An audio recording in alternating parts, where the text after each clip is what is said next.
Welcome to episode 2 of the Overruled Podcast. My name is Trevor Blatnick, alongside my partner in crime, Jaden Rioch. I'm not a criminal yet. Yet? Give it time. Give it time. So today on the podcast, we have a few topics. Breaking news, actually, out of the baseball world. Manny Machado signing with the Padres. We'll touch on that. We'll talk about the agreed-upon trade to send Joe Flacco to the Broncos, and much more. So, let's get started. Okay. I got Christmas lights. Let's go.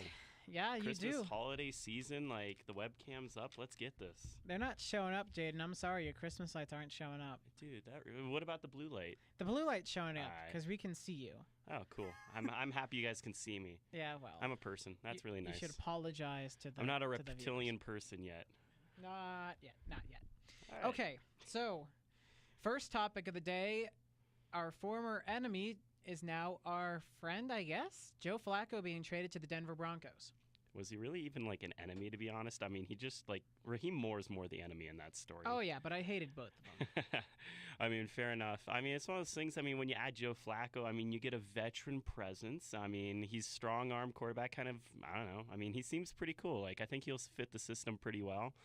I mean, I think it would be great if you draft a quarterback and develop him under Flacco. I think that should be the move. That's the plan, yeah. Yeah. I mean, I don't know if you draft a quarterback per se in the first round, but I mean, definitely someone, later round. In the first round, I think you go for like offensive line depth, but I mean, definitely later rounds you develop a quarterback under Flacco. I don't want offensive line depth. I want an offensive lineman. I said the wrong line, word. Cornerback, middle linebacker. Basically anyone who can cover a tight end. Like, not even a Gronk tight end, just George Kittle. Yeah. Or Kelsey. Yeah, anyone. Yeah. Obviously Kelsey because he's in the West, but after Kittle nearly broke every tight end record known to man against us. In his second year. Oof. Well, it doesn't matter what year you're in. If there's no defenders, it doesn't really matter. That's true. I know it sounds bold. If I had caught the ball, I could have done the same thing because there was no one around them. Yeah. So what do you think happens to Case Keenum now? Like, do they cut him? They don't cut him. There's a too big of a cap hit. What you try to do is trade him, and I think definitely New York is an option. Jacksonville, especially if they part ways with Blake Bortles, like it's looking like they will. Yeah. Jacksonville becomes an option. There's a whole bunch of different options that you can basically dump Keenum off of. And you can even, instead of getting a draft pick in return or something, which I think they will, they would get, they would just have them eat the cap, essentially. That's Sure. what would happen. So, because Keenum still is a decent-sized contract, which is why you need to find a way to trade him, because the cap hit, I believe, is $12 million if you just cut him. Yeah, that sounds about right. And you need to rebuild, and I don't care where they go in terms of free agency. You need to take a deep look at the draft and free agency to determine what you want to do with the linebacker, cornerback, offensive line, that type of stuff. I really wish we'd got Nate Soldier last year, but he wasn't very good this year. Yeah, he looked pretty bad. But still, he would have been better than Garrett Bowles. True. Yeah, I think anyone, as long as... Anyone with eyes could have seen that one. I mean, I'm just saying how it is. I mean, Garrett Bowles, I mean, he either holds or he gives up sacks. Like, that's an excellent combination for a defensive player. So. Half the time he gives up both, which is impressive. Yeah. The fact that you can hold someone... He held him and threw him into the sack. Like, dang. Yeah, well, that's the Garrett Bowles special. He went to... no, he didn't go to CSU. He went to Utah. Wasn't he a first-round pick as well? Yeah. Yeah. He brought his baby on stage. How cute. Such a change of pace from Nuggets games. I don't even know how to react. Nah, honestly, like, we won't kill all the babies, like I say, during the Nuggets games. We'll be nicer than that. Well, it's because at the Nuggets games, like, they have, like, the Simba, like, the Lion King thing or, like, silly stuff like that. And it's just like, dude, like, get your babies. Like, why don't I get, like, television time or anything? I'm a season ticket holder. That baby's too, like, not special. You're not a baby. Well, I don't know. I was 2 once. I should get screen time. Yes, but you're not 2 currently. Mental age and actual age are 2 different things. Hey, so don't disrespect me. I'm 4 mentally, all right? And I'm like, sorry. I don't know. And then give or take, like, I got a little bit of fat, so maybe like mid-30s, like physically. No. Wow. I don't even know how to respond to that. Like, what am I supposed to say? Well, you're supposed to talk about Joe Flacco. That's our job. I was trying to talk about Joe Flacco. Then you started to talk about how you don't want to kill all the babies in the world. Well, I mean, we got to clarify that just in case our viewers think I accidentally would. So. I could see you, though. That's the thing. No, we're talking about other quarterbacks. So then, I mean, when you look at, like, Jacksonville, I mean, Blake Bortles, do you think he gets another job or, like, what? He'll get another job. I don't know if he'll start, but there's enough bad... I mean... Dude, bring him to Denver. No. Please. No, we need the boat. We don't need the boat. Or have him back up Andrew Luck. That would be fun. I'd totally buy an Blake Bortles jersey. Don't you already... You have a Blake Bortles jersey. Yeah, I do. Yeah. The boat, and I have a sweatshirt. I know you have a hoodie, a T-shirt, and a jersey of the boat. You gotta support the boat. Honestly, he's the meme god. So I thought that was Logan Moon. And Logan Moon hopefully will be on our podcast one day. I'm doing everything I can and pulling all the cords. Have you even messaged him yet? Not yet, but we will. Alrighty then. What about Eli Manning? I was what do you just think about they to do? say Eli Manning is interesting. He's old. Wow. I didn't just mean to yell that he's old, but with Eli Manning, it's a very interesting topic because I don't think if New York cuts him or trades him, I don't really know if there's anything you could do. Like, I don't think there's a job he can just walk into, if you will. Yeah. So if he gets another job, it'd be as a backup. Yeah. And I don't even think a team would want... He's like 37, 38. He's up old. There. Yeah. For a quarterback, and the offensive line isn't keeping him healthy. It's just one of those things where draft a young quarterback. Eli Manning's won 2 Super Bowls. He's top, I want to say 10 or 15 in almost every major statistical category for quarterbacks, which when you think of Eli Manning, you're excused. When you think of Eli Manning, you think of the 2 Super Bowls against New England, but he was a very solid quarterback too. It's just, I hate talking about supporting cast. I sound like a LeBron truther here, but it's true, especially in football, because in basketball you can have that one really good player, and if he puts up 50 a game, you only need another 50 from another 5 players. I mean, they could, if you have another 10 players, including the bench, they could average 5 points a game, and you still get 100 and are in a decent position to win games. Yeah. Which is why I think quarterback in the NFL or any type of football is just so interesting to compare to the NBA, because if you have a star in the NBA, you're automatically better. Mm-hmm. But if you have a star quarterback in the NFL, you still need a supporting cast. Like if you put Tom Brady behind the Giants' offensive line, he wouldn't do as well, especially because he has to get the ball out quickly. That's what works for him. Yeah. But I mean, you even saw that with Andrew Luck when he didn't have an offensive line. I mean, he's just taking hits and hits, and it's like, my boy, like, he's going to die. Like, the Broncos someone help him. literally killed him. They lacerated his kidney. Well, exactly. So, I mean, it's one of those things. I mean, you need an offensive line. I mean, I'd say the Giants' game plan, they should draft a quarterback, but I don't think they should, like, necessarily bring him in immediately. I mean, it's one of those things. I mean, they definitely need offensive line help, and I think Eli's got, at least one more serviceable year in him where, I mean, maybe this is the year where he retires, gets one more year in with the, the boys, Saquon and I almost said Eli, Saquon and Odell, and then, I mean, you even have Evan Ingram. I mean, they have all the offensive tools. They just need an offensive line, so. I think they also need a little bit of defense there. Nah. Put up like 100 points per game, you'll win. Well, that game against New Orleans, they lost 52-49. Yeah. I mean, it's they a had shootout. Plenty of offense there. They didn't win. So I think, especially in the NFC East, every team there is defensive-oriented. You have the Cowboys. True. I mean, they have Ezekiel Elliott, but still their strength is defense. You also have Dak Prescott. Don't forget the worst quarterback in the division. It's kind of why I left him out. I know, but you can't forget him. Remember. Then you have the Eagles. Maybe not so this year, but definitely. I mean, they still have a very, very solid defense. You know what? I'm going to change my opinion. The Eagles are definitely still a defensive team. That's their thing. That's their niche. Sure. So. And they have Nick Foles on offense, like unstoppable. Foles is going to get traded, which we can segue into that. Where do you think Foles is going to go? I don't know. I'd probably say, I mean, there's a lot of, like, former, I don't know, of his coaches or whatever. I was reading somewhere in Jacksonville. I thought, I think, like, the offensive coordinator or something like that. I was reading an article where a lot of his former coaches are there, so I'd say Jacksonville's probably a good landing spot. I mean, it's just a problem of where where Foles wants to end up. I mean, it's just a matter also if they trade him or not. I mean, if he's on the market, maybe he ends up somewhere else. But I mean, just trade wise, I'd imagine he ends up in Jacksonville. Yeah, they franchise tagged him to make sure they can get something in return. Yeah.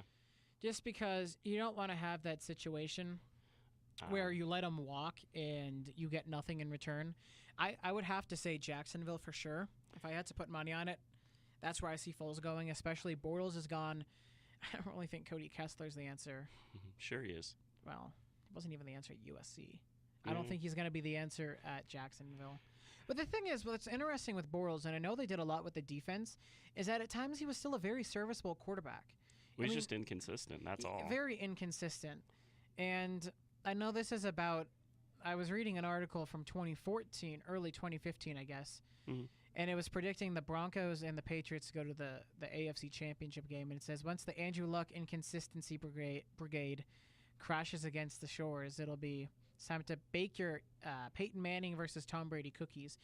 And I think that works very well for Blake Bortles because when he's consistent, and we saw this at UCF when they made it to the Fiesta Bowl, and they actually beat Baylor in that game. That was another shootout, 52-42. But going back to the original point, Bortles, I know it was college, but he still shows signs of, hey, I'm a gunslinger. And that's why it's very interesting for me as a fan because I watched a lot of Jags games last season. The games against Pittsburgh, obviously the game against New England in the playoffs. I'm not going to talk about the game against Buffalo because that's the inconsistency again. They won 10-3. I don't want to say they would have won if Tyrod Taylor would have been able to be in the game. But Nathan Peterman had to take over in the final drive, and they got a strip sack. They got a pick on a deflection, I think, to end it. Yeah, I mean, it's one of those things, too. I mean, they also don't have the best offensive line. It's one of those things, Yeah. I mean, it's kind of hard to judge quarterbacks when they don't have a good offensive line. I mean, you look at Eli, and he was, technically had his best completion percentage in his career. But, I mean, looking at that offensive line, he had no time to throw it other than Saquon and occasionally any other player. I mean, but most of his throws seem to go to Saquon when you watch the games. I mean, you kind of felt the same way with Blake Bortles. If he would have had more time in the pocket, kind of like a Deshaun Watson. Deshaun Watson shows, flashes of being incredible. It's just that offensive line's really holding him back. So, I mean, you just need to find a great offensive line. I mean, truly. I mean, that's the thing about, like, the Eagles and stuff. I mean, they have a great, core guys, who, really hold up, I mean, offensive linemen, I don't know where I was going with that. But, I mean, like, you need an offensive line in order to have an offense, pretty much. Yeah, and that's the biggest thing for the Broncos. And the reason they struggled so much offensively is they couldn't run the ball because of the offensive line, and they could for a little bit. Phillip Lindsay, just his little burst of speed, could get to the outside, but as soon as Emmanuel Sanders went down, we lost our passing game. And I love Cortland Sutton to death, but he was just too young, so the defense has basically put all their cookies in the stop Phillip Lindsay jar, and it worked. They would shut down Phillip Lindsay, and they would make us pass. But the issue is they wouldn't even change looks. They would stack 8 in the box even when we were passing, and they'd bring 6 or 7, put Keenum under fire, because there's not enough offensive linemen, even with a good offensive line, to stop 7 guys. Mm-hmm. With a bad offensive line, you need to get it out quickly, and that's actually how Cleveland won the game. They brought a corner blitz, and there just wasn't enough guys. And Keenum got sacked, and he had Sutton open, and I mean, I know it's irrelevant because we wouldn't have made the playoffs at that point anyways. Sure. But it's just that type of stuff. That entire game, Keenum really didn't have time. And the only touchdown we scored was Keenum on a little bootleg running it in himself. He was a play-action quarterback last year, and when we weren't able to run the ball, the defenses just stacked the box and were able to blitz because they knew one way or another the offensive line wasn't going to create enough space for us to run, and they weren't going to create enough time for us to pass. And I really think, and we even saw this with Trevor Siemian. Siemian was a very accurate quarterback, not a good quarterback, but an accurate quarterback when he was given time. We saw this in the New Orleans game. That was a big win on the road, and I know it was a down year for New Orleans, but it was still New Orleans. So you have a guy like Trevor Siemian able to accurately complete passes when the defense isn't able to get to him because the offensive line's actually doing their job. And that's just what's so interesting to me. Because offensive lines fix 95% of the problems with quarterbacks. Because you could have the worst quarterback in the world, but if you put him in a system where all he has to do is hit checkdowns, you're going to be in a very good position. Because if he has time, obviously guys are going to get open. And if they're wide open, even the worst quarterbacks hit him, or at least get it close enough where they can catch it. Your rant was very good. I approve of your rant. Thank you. But, I mean, definitely is one of those things. I mean, I'll just add my last points. When you have 2 tight ends who are injured, you trade a wide receiver, and then you also have Emmanuel who gets injured. I mean, it's just one of those things. You have no real passing offense. Yep. Well, then you can't run. I mean, you need both to be viable options. So. And it was right after the Cincinnati game, because that's where Chris Harris broke his leg, and then I think Emmanuel Sanders blew his Achilles out in practice of that week. It was either after the... And rest in peace, my boy Jake Butt. He'll be back. I'm excited about Jake Butt. I loved him. And actually, we lost 3 tight ends. Hireman, Fumagalli, and Jake Butt. Oh, I knew about Hireman and Butt. I didn't know about the other guy. Fumagalli was hurt in preseason, I believe, as well. Oh, well, there you go. And, I mean, I don't know if he might have been out for the season to begin with, or he might have hurt himself. I honestly don't remember. But we have plenty of tight ends, and I'm really excited. I'm just going to go ahead and say it right now. Uh-oh. I'm excited about Joe Flacco, simply because he doesn't rely on the play-action passing game to get downfield passing. Yeah, sure. So if Phillip Lindsay's having an off day, or Royce Freeman, he can throw up the anyone ball. Exactly. Joe Flacco doesn't even necessarily need time. You can run an streak route, just launch it up to Sutton and see if he can win a jump ball. And we saw that last year. He can. He's a big, strong man right there. So if you give him the opportunity... Yeah, that was... I got guy and man confused. All right, well, we'll move on to our our next subject, not our last. But first of all, I like saying Jake Butt, so definitely let's talk about Butt more in the future. Yeah, we can talk about him. We could also get him on the podcast maybe, so I could say Mr. Butt. That'd be so much fun. Ha. Hey, Trevor's mom. It was a funny joke.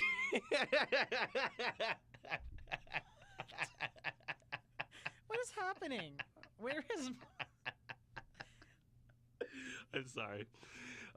Let's talk about Nikola Jokic next. And, I mean, just overall, I guess, like, the MVP race. I mean, since we just can't be all local, we got to, talk about the other people who aren't as good. No, I mean, definitely on All-Star Game weekend, it was kind of fun watching him, mess around with all the other stars. And Jason definitely, Tatum.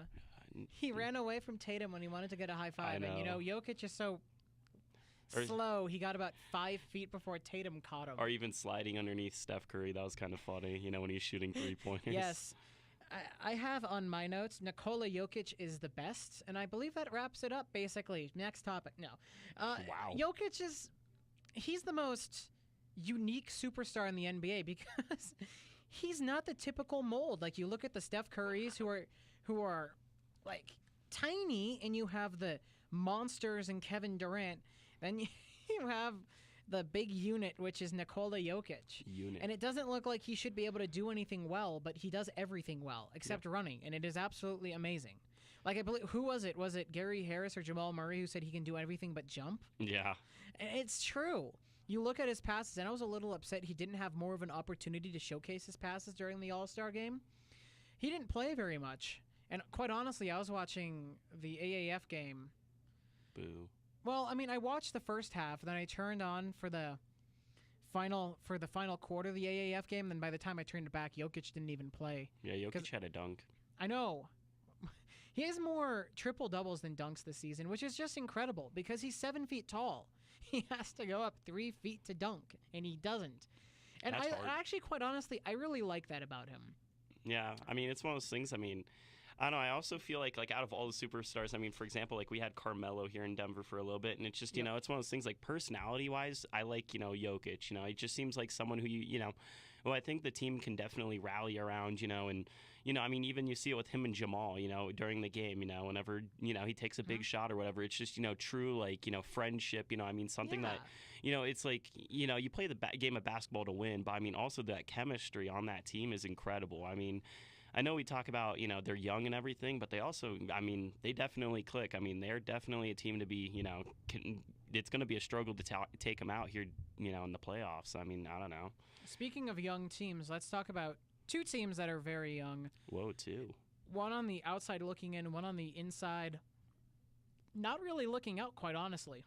We'll start with the outside looking in. And that's the Los Angeles Lakers. I knew you'd say it. And it's an interesting topic to me because I do believe they'd be in the playoffs with LeBron if he didn't get hurt. But still, That's a very young core, and you had Ivica Zubac, and you, I guess, had Lonzo Ball. He got hurt in the big meltdown against Houston, but you still had Kyle Kuzma. And I know the argument is Kuzma's better with Ball, but still, Kuzma's a very, very good player. Ball's still hurt, isn't he? I think so. Okay. I'm honestly not sure about Lonzo. Obviously, LeBron is back, and that's a big boost for the Lakers.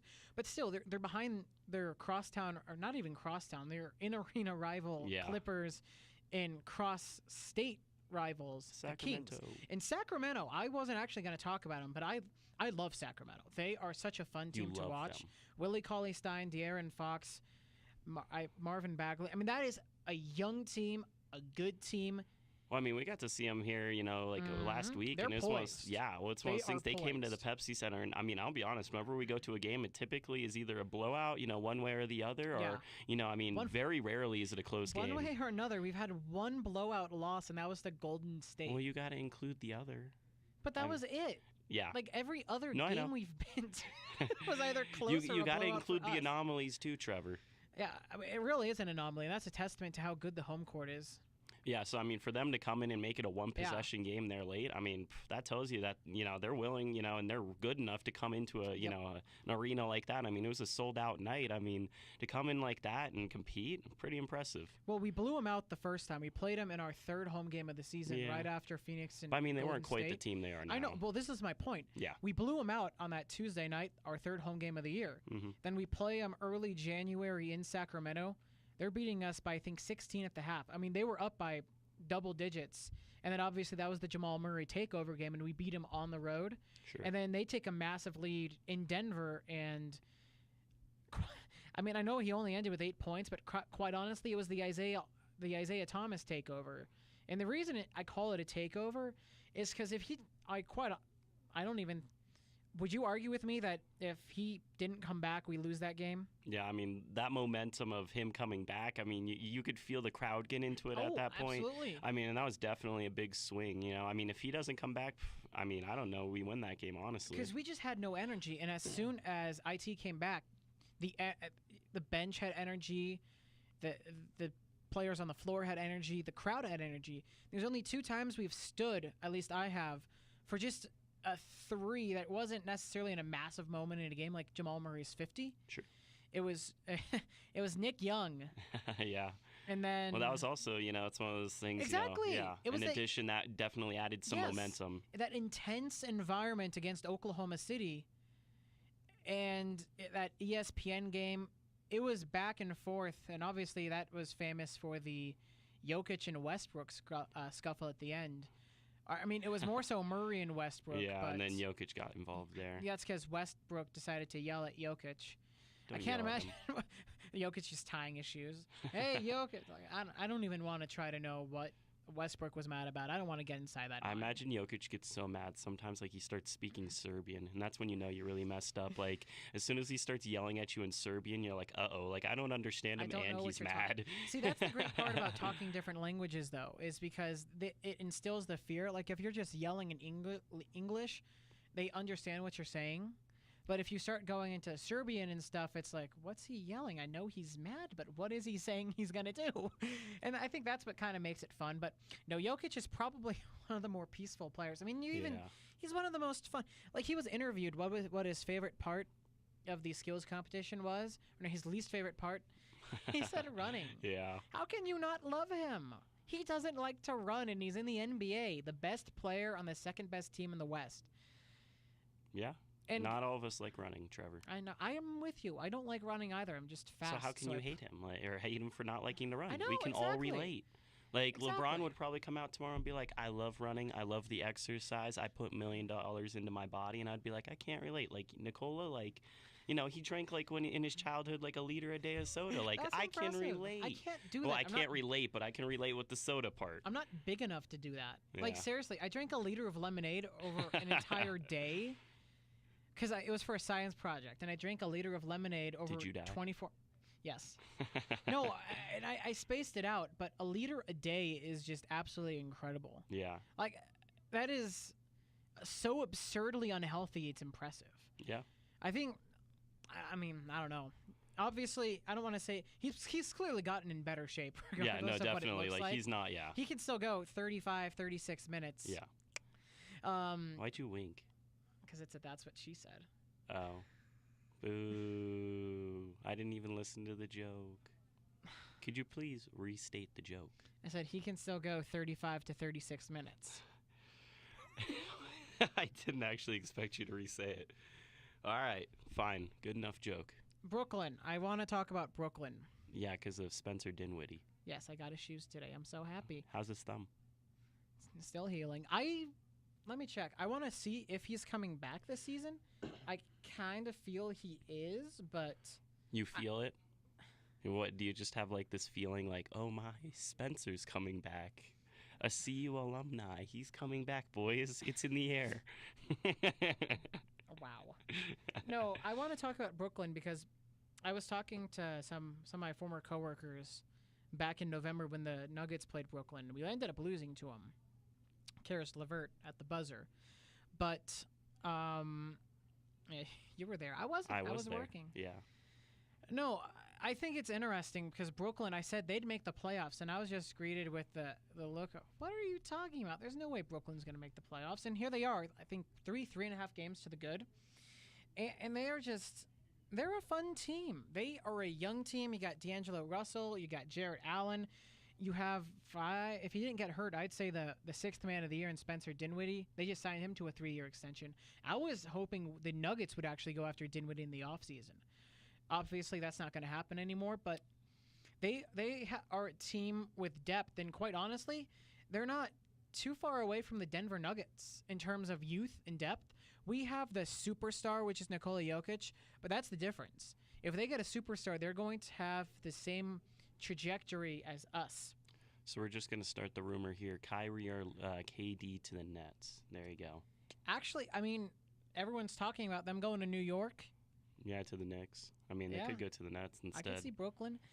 And that's the thing. Boo. Although, the reason I don't know how well that'd work, because with a Kyrie or a KD, the offense runs best when it's in their hands. And that's just how it is. They're the best players on the court. I mean, the only team you can't say that's applicable to is Golden State. But, I mean, they're just an anomaly. I mean, seriously, they just pass it around so much. I mean, you don't really need one person with the ball because they're all so good. So, I mean, but every other team, I mean, you usually have that one superstar who can control the ball. And, I mean, that's how they work in their best. I mean, that's why Kyrie seems not to work at times with the Celtics. Comes to crunch time, he wants the ball, and it seems kind of awkward. So, 2 hours ago, there's no firm timetable for Dinwiddie to return. Okay. Wait, I mean... 2 hours ago? Yeah.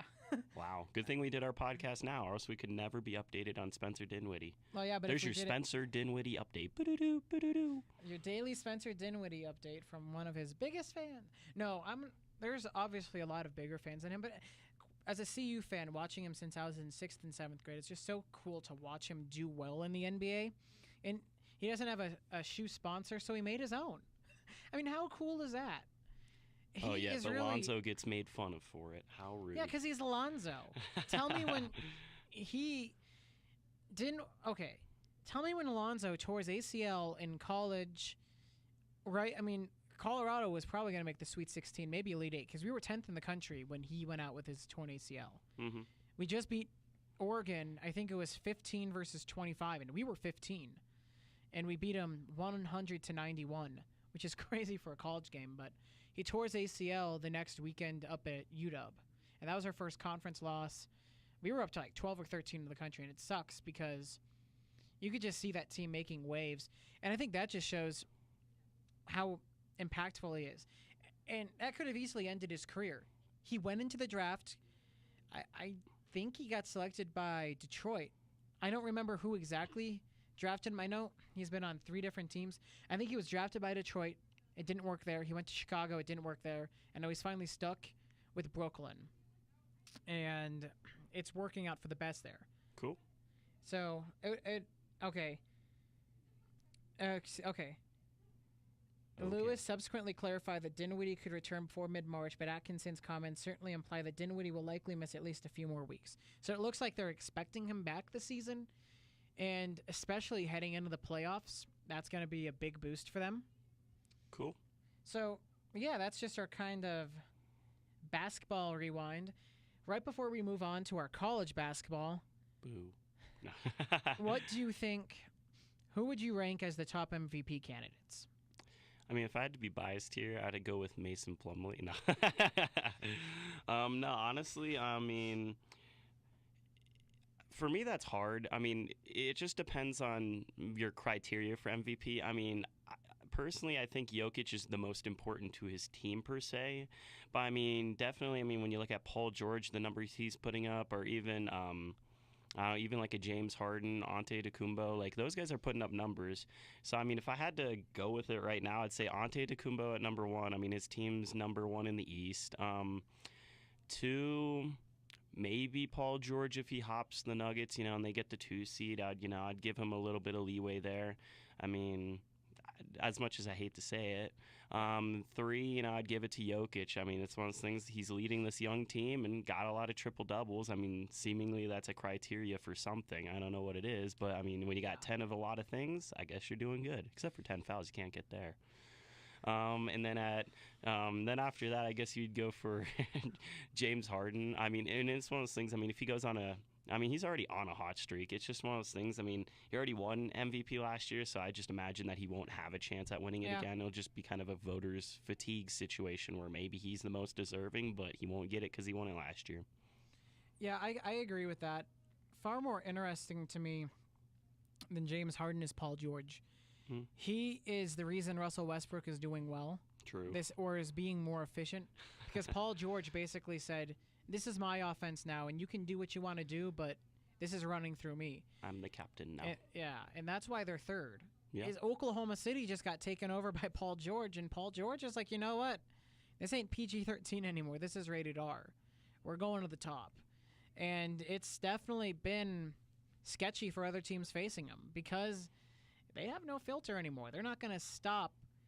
This is a Paul George machine.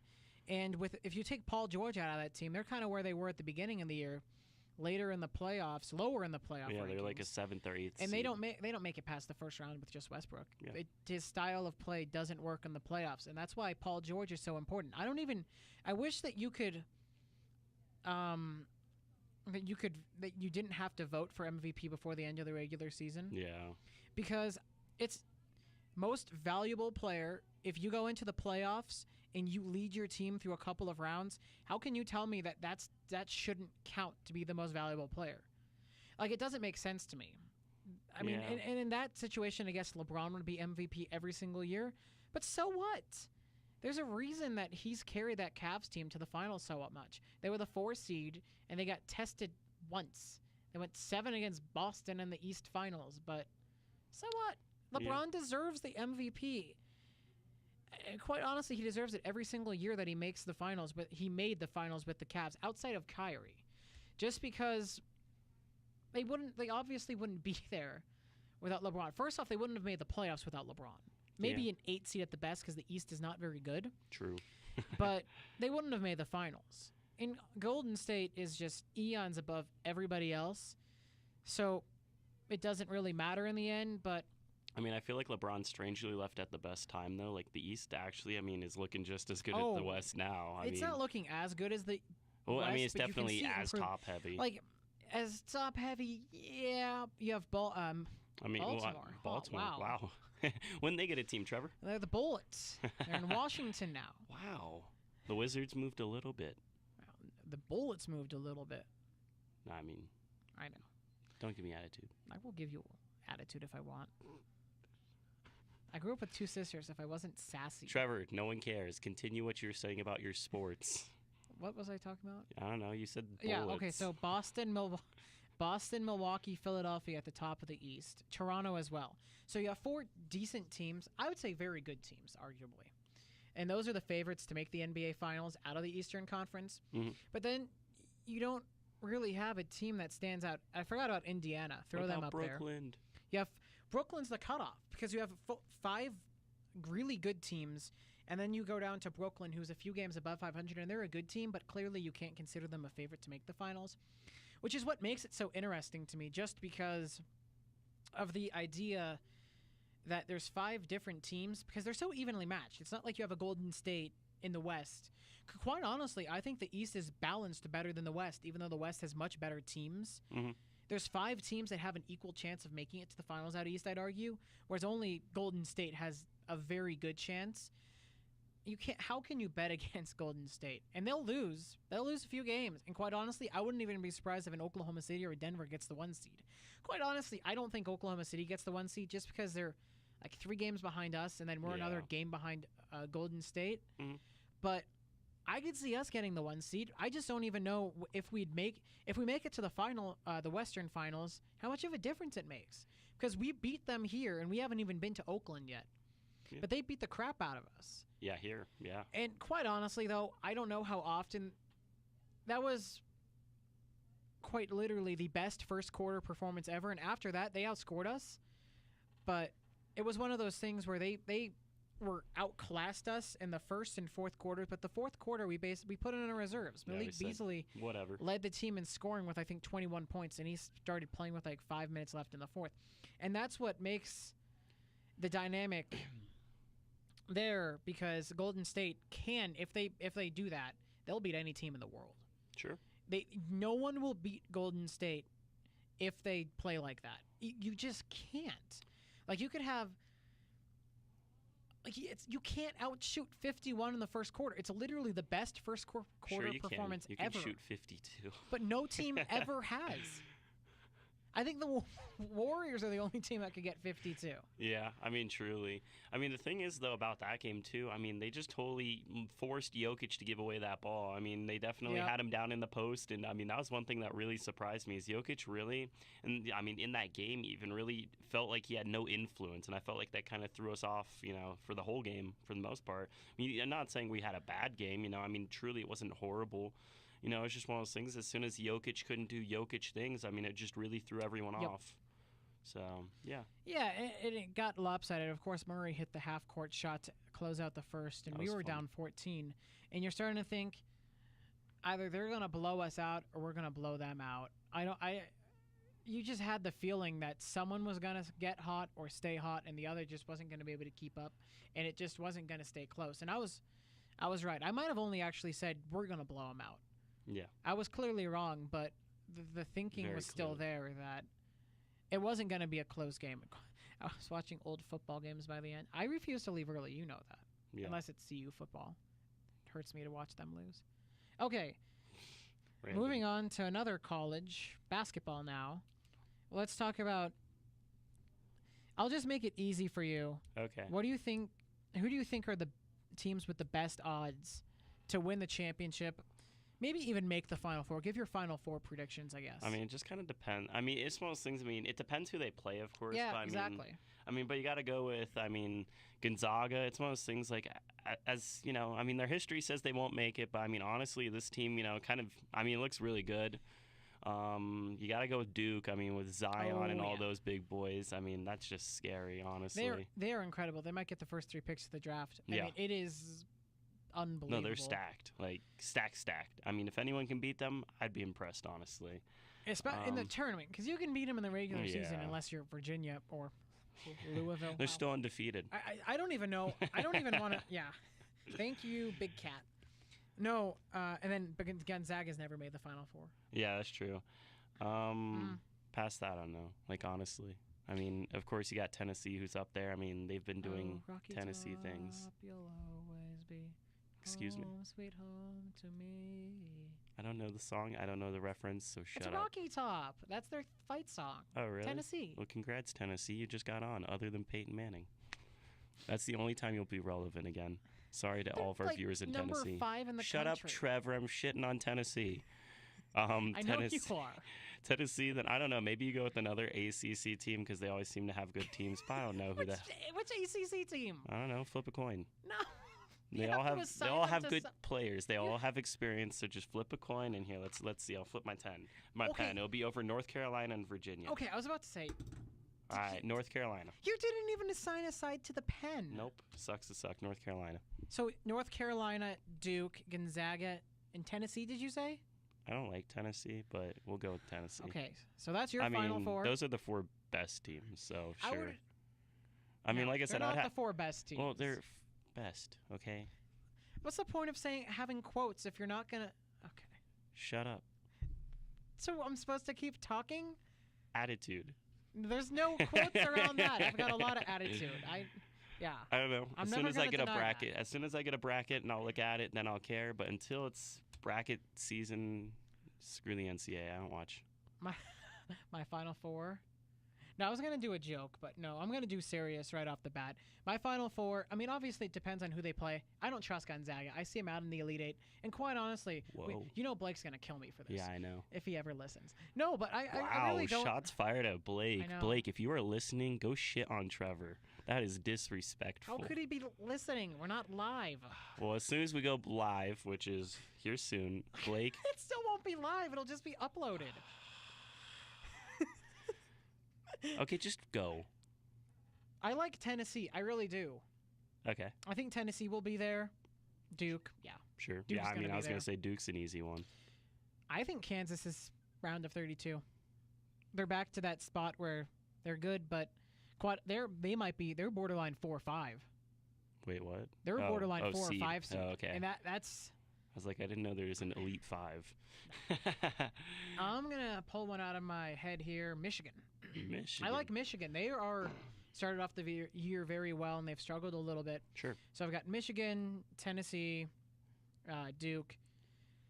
Quite honestly, I think it's a coin flip. Kentucky and That was the team. I don't want to say coin flip. I think Kentucky's definitely the favor here, Mhm. but people are sleeping on Houston. Mm. Houston's going to get in conversation for Yeah, I a was 1 or looking 2 at it seed up here. and like They're under on the radar, bubble. but yeah. they're absolutely incredible.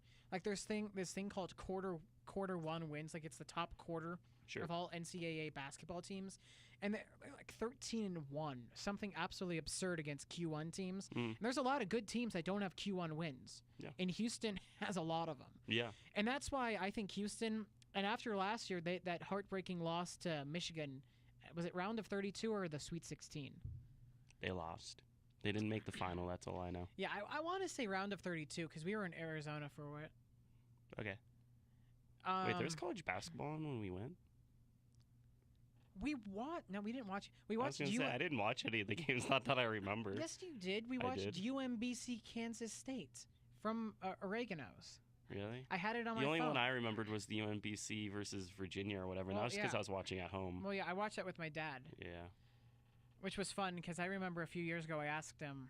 I mean, I was probably 9, and I said, "Do you think a 1 will ever lose to a 16?" He said, "No, the talent difference is too big." And I think, then it quite happened. honestly, I think that's why it was fun watching with him, just because he said that, and I was able to watch it with him. Well, I mean, the general thing is, I mean, thinking- in just one game, I mean, anything can happen, and that's why it makes it yeah. so fun. I mean, it's It one of those doesn't- things. I mean, yeah. the talent gap might be there, but also the experience gap is different. The players. I mean, It was the coaches. perfect storm. Well, exactly. I mean, there's just so much differences between teams that I mean, that's why you have so many upsets. And the reason it was a perfect storm is because you have a fast-paced team like UMBC and a very slow-paced team like Virginia. And when I was calling the Thunder Ridge Vista game Friday night, it was the same thing. Thunder Ridge was slow, Vista was fast-paced. And you could tell very early on the team that set the tempo was the one that was going to win. And Yep. UMBC set the tempo. Well, and they Virginia, still barely squeaked out, I thought, right? they won 64-44. UMBC crushed them.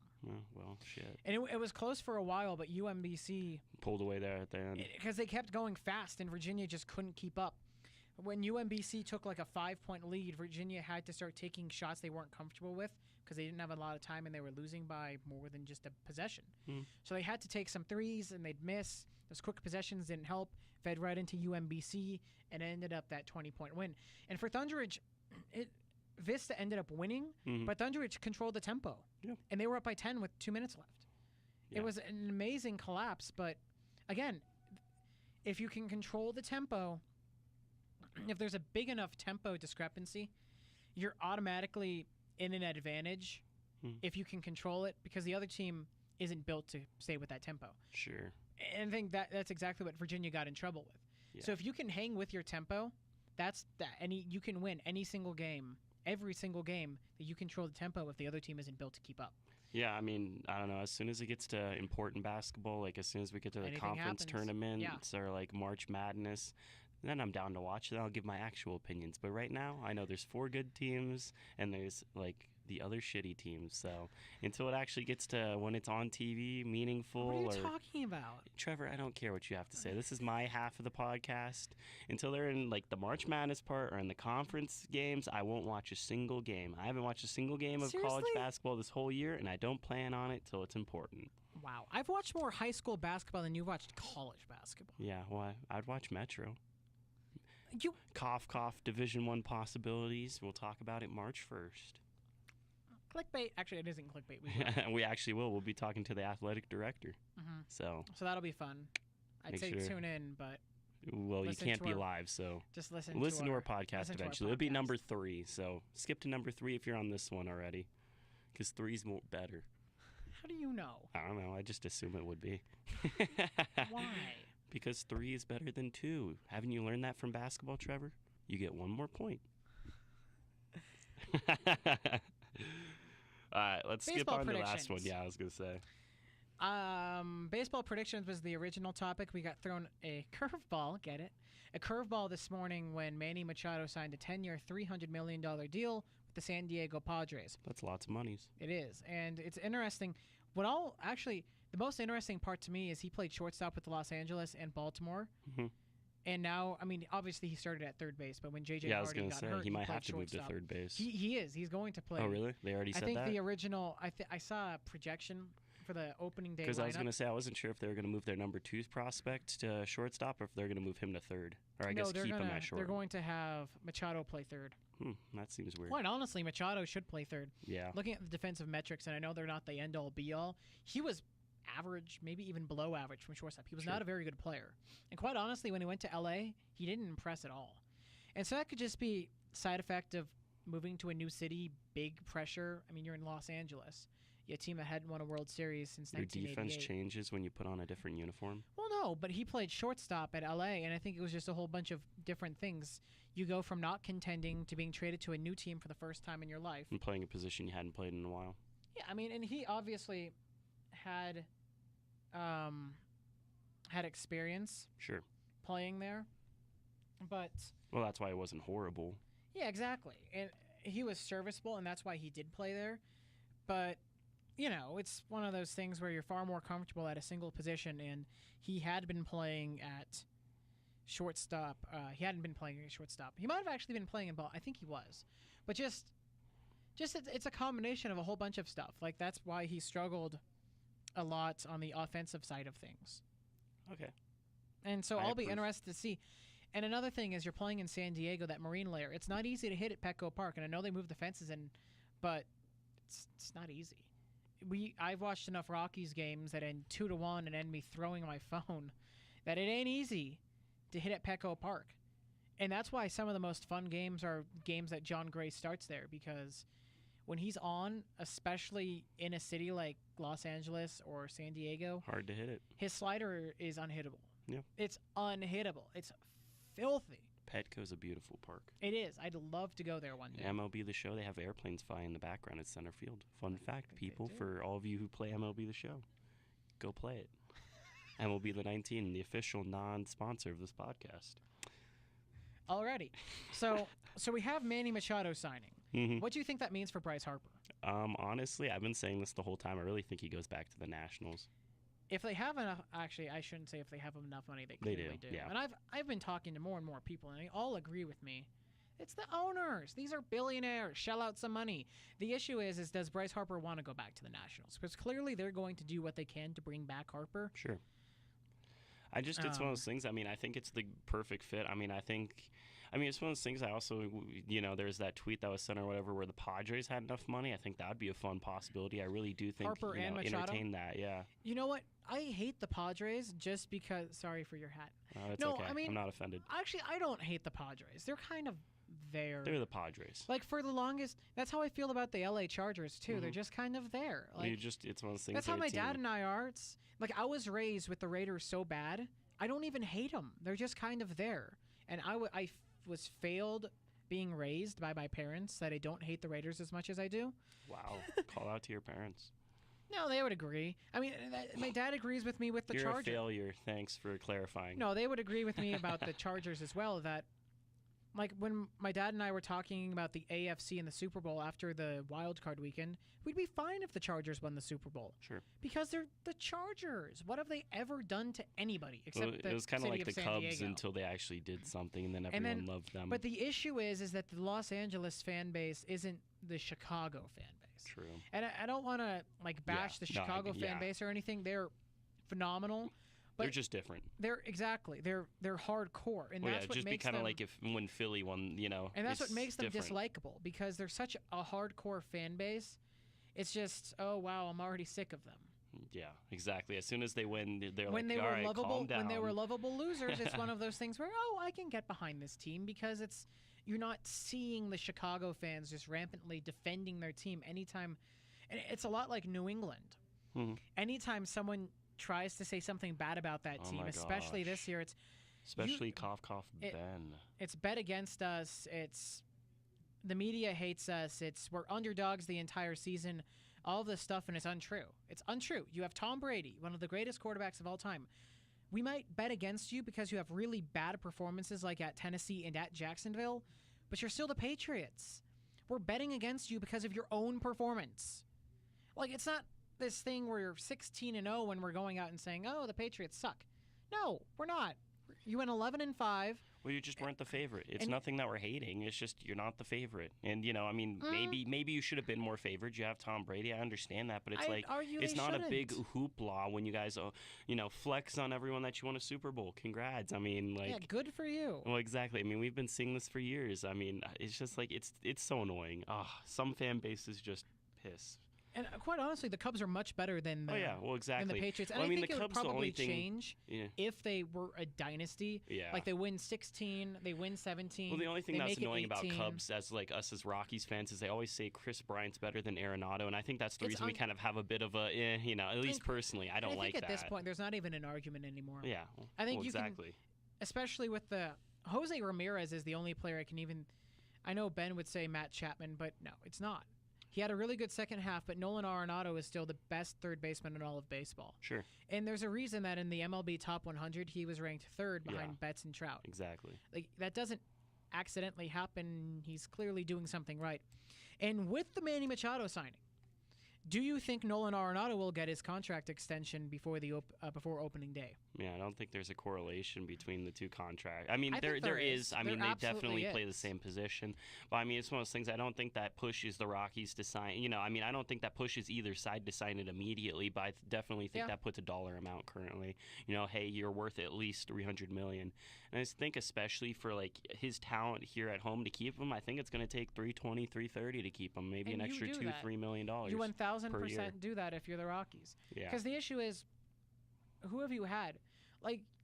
If you sign him to an extension, he will go down as the best player in Rockies history unless he gets injured. Well, injured, yeah, exactly. That's the only thing that will stop him. Okay. And I know you have Todd Helton, and you've had Larry Walker and Bichette, Galarraga, the Blake Street Bombers. Yeah. Arenado's better than all of them.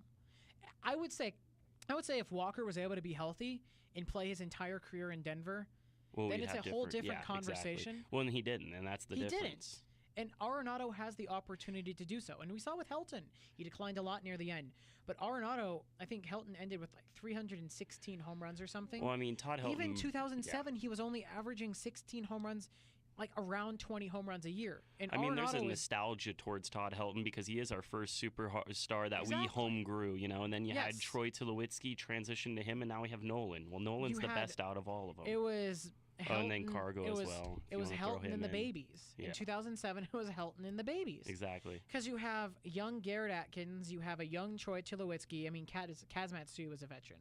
You have Helton. Then you have I guess Torriello was a veteran, but Ionetta was on that team. He was young. Yeah. Then you go across the outfield. Willie Taveras, he had experience, but Brad Hopp and Matt Holliday, those were two young guys. Our pitching staff was young. Todd Helton was the dad of the team, essentially. And that's what made it so interesting to watch them, because Arenado isn't in that role. And he might grow into that role, but for now, he's still young. And that's what's so cool about this. He has the veteran leadership, but at the same time, he still has Other guys, I refuse to name names. Veteran leadership. Who?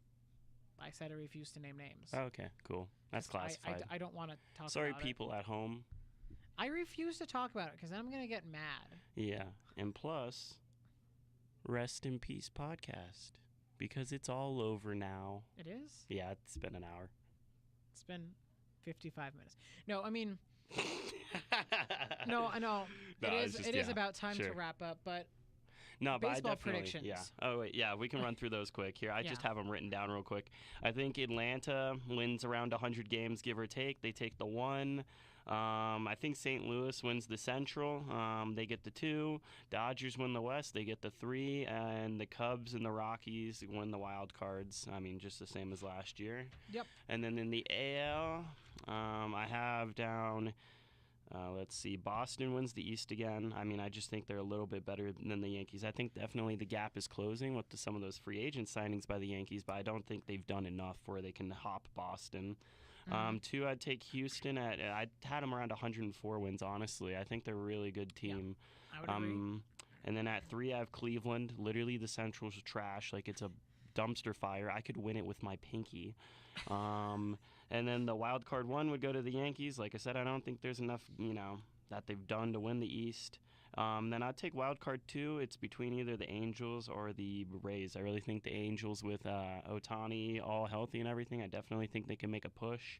Either that or the Tampa Bay Rays. I liked what I saw from them last year. Rays are second wild card. I'm just going to go through divisions. Yankees are first wild card. Sure. Red Sox win the East. Indians are in the Central. And obviously the Astros in the West. I could see... No, never mind. I was going to say Seattle, but I totally forgot they traded half the team. Yeah, rest in peace, Seattle. I don't know. They were close last year. They were doing well, and then it just...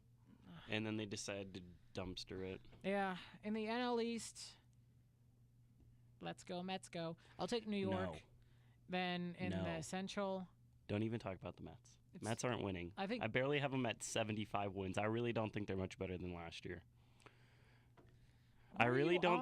I don't think Robinson Cano is going to make that big of a difference. It's and Edwin Diaz. The I don't bullpen care. lost a whole bunch of games last year. I don't care. I really don't think they improved that much. 75 wins, that's the cap. Maybe 500. I'll push it. 81 at most. 92 in the NL East. No. Yes. No. Yes. No. Yes. Overruled. Overruled. Roll credits. In the NL Central, I think it's interesting. I could see St. Louis getting back into the picture, but Cincinnati might hover around. Yeah. But I still think it's Milwaukee's to lose. Mm-hmm. Okay. Milwaukee or Chicago. Who did you say? I had St. Louis. I'm going to go with Milwaukee. I still really like Christian Yelich. Actually, I respect it. I just think it would be really hard for them to repeat in the Central. It will. I look at it as like the AFC South of baseball. I mean, to me, it's just an open. Yeah, I mean, anyone could win it. NL West at Dodgers, and this is where we're going to differ. I know you have the Rockies as a wild card team. Sure. I'm going to go with St. Louis and Chicago as wild card teams. St. Louis. I just don't think the Rockies have improved enough. Yeah.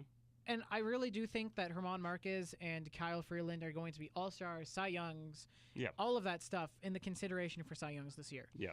But that still doesn't mean that our offense, we won last year because of our pitching. We lost because of our offense. Yeah.